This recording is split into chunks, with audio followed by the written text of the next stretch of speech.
lahat kasi ng mangrove areas, they should remain as mangrove areas, no? Ayon sa batas natin.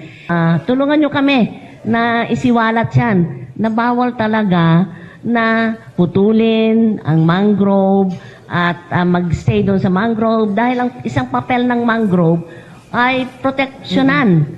Nakita po ninyo, no, nung Typhoon Yolanda, ang naging papel ng mangrove. Kaya ito ay dapat natin talagang pangalagahan. I don't know what happened to the, there was supposed to be an investigation into the clearing of mangroves in Naungan or Mok. I don't know what happened to that. What happened to the DNR investigation?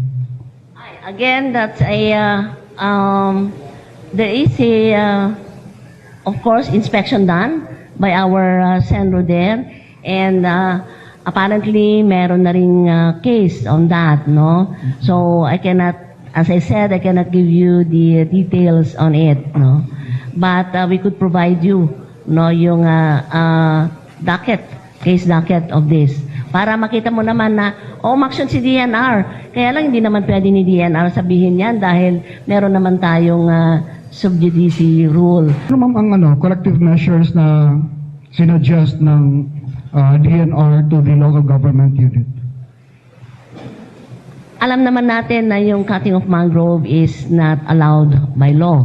So, tingnan natin gaano ba karami na o meron ba talaga na-cut doon. So, yun titingnan natin. Dapat may mitigating measure diyan na appropriate.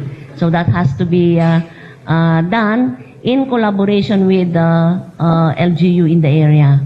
Investigate natin yan.